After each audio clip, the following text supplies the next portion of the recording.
It's very difficult to work out. This is the problem I'm facing. Exactly which way things should go. Well, I'm not convinced that the work is as urgent as this report suggests.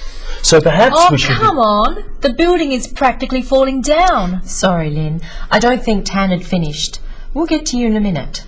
Sorry. As I was saying, perhaps we should get a second opinion before we spend any money. Thank you, Tan. What's your opinion, Walter? Well, as far as I'm concerned, it's a question of safety. So I think we should go ahead. Are you suggesting that someone could get hurt? In my opinion, yes. If you ask me, there is a serious risk of an accident. And it's not a recent problem. Are you implying we should have done something earlier? Much earlier. It's a real concern. Hear, hear.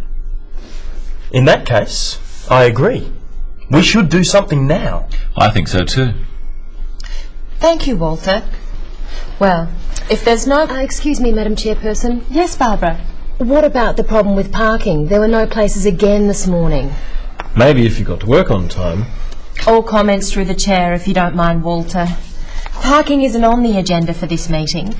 Perhaps you could suggest it for our next meeting, Barbara. Well, if there's no more discussion, we'll put it to a vote. Hear, hear.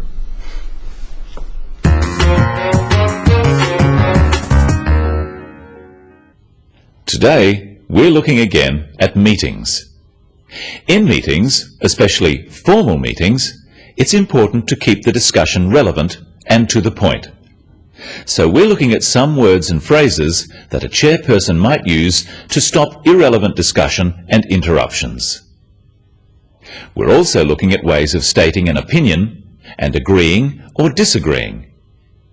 First of all, notice how Tan states that he doesn't agree with the report. Well, I'm not convinced that the work is as urgent as this report suggests. Tan says, I'm not convinced. He means he disagrees with the report. But by saying he's not convinced, he is leaving himself open to another point of view. Let's look at some phrases you can use to express disagreement. I'm afraid I'm not convinced. I don't entirely agree. I'm not sure about that. I can't agree with you there. I don't think that's quite correct. Notice that all of these ways of disagreeing are polite. If you use stronger terms of disagreement, it can sound rude or argumentative. Well, I'm not convinced that the work is as urgent as this report suggests. So perhaps Don't be ridiculous. Excuse me? When disagreeing, the speaker normally also gives a reason for their opinion, and may use an expression showing that it is their opinion. Listen to Walter. Well, as far as I'm concerned, it's a question of safety. So I think we should go ahead. Are you suggesting that someone could get hurt? In my opinion, yes. Let's practice some phrases you can use to introduce your opinion about something. In my opinion, as far as I'm concerned, if you ask me, the way I see it is this. And of course, you can simply state, I think, or I believe. Notice that Tan asks for clarification of the point Walter makes. He wants to make sure he understands what Walter is saying. Let's look at some ways of seeking clarification and checking understanding. Practice these with Tan. Are you suggesting that someone could get hurt? Are you saying that someone could get hurt? Do you mean someone could get hurt? Are you implying that someone could get hurt? One of the roles of the chairperson is to make sure everyone gets to have their say. All discussion should go through the chair. That is, people talk to the chairperson, not to each other directly. So the chairperson sometimes has to interrupt or stop someone from speaking. Well, let's see how Denise does this. Well, I'm not convinced that the work is as urgent as this report suggests. So perhaps Oh, we should... come on! The building is practically falling down. Sorry, Lynn. I don't think Tan had finished. We'll get to you in a minute. Sorry. By saying, I don't think Tan had finished, Denise is politely telling Lynn that she shouldn't interrupt, and Lynn apologises. But what should you do if someone keeps trying to interrupt? So perhaps Oh, we should... come on! The building is practically falling down. Sorry, Lynn. I don't think Tan had finished. We'll get to you in a minute. Well, it's obvious with the evidence. Yes, but we do need to hear everyone's views on this. Let's just vote on it. All in good time, Lynn.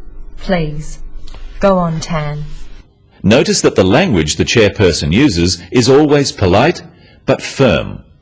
She uses sorry, thank you, and please as a way of respecting the other members of the committee, although she is in charge. On the other hand, there is a time factor. It may be necessary to cut people short. And furthermore, if we look more closely at the estimates, we can see... Excuse me. Sorry, Tan. Perhaps we should move on. I'm nearly finished. Yes, but we do have to keep an eye on the time. Perhaps we can come back to that point later. I think it's quite important. It is important, but I think it's more important we hear everyone's views on this. Barbara. There were two key phrases used to stop Tan from sending everyone to sleep. The first one, perhaps we should move on, is phrased as a suggestion, but it is said in a firm way with a falling intonation at the end. Practice with me. Perhaps we should move on. This falling intonation makes it a more definite statement rather than a suggestion. The second one was put as a reason for moving on, that time is short. Notice the emphasis on the word do and practice after me. We do have to keep an eye on the time. Remember, we said the discussion has to be relevant. What do we do if someone makes an irrelevant comment? What about the problem with parking? There were no places again this morning. Maybe if you got to work on time. All comments through the chair, if you don't mind, Walter. Parking isn't on the agenda for this meeting. Perhaps you could suggest it for our next meeting, Barbara. When Walter makes a comment directly to Barbara, Denise says, all comments through the chair if you don't mind. This is a way of reminding Walter of correct meeting procedure.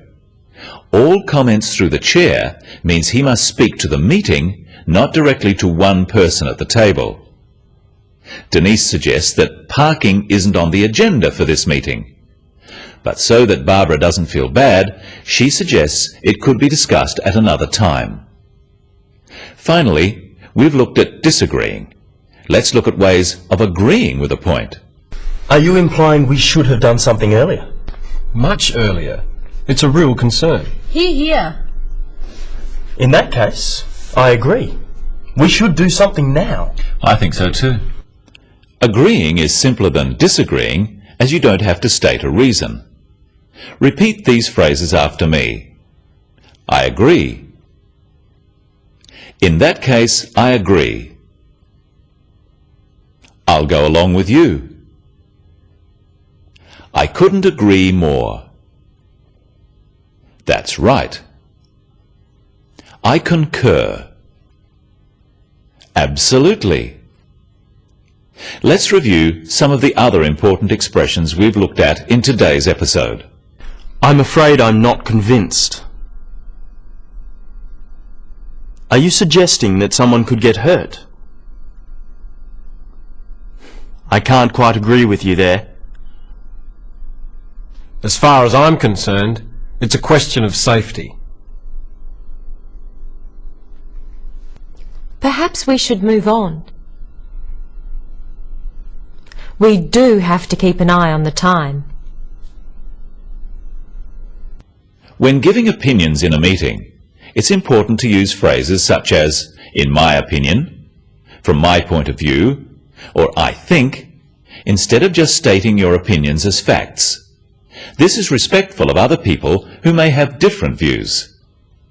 But when you strongly agree with something someone else says, you can say, hear, hear.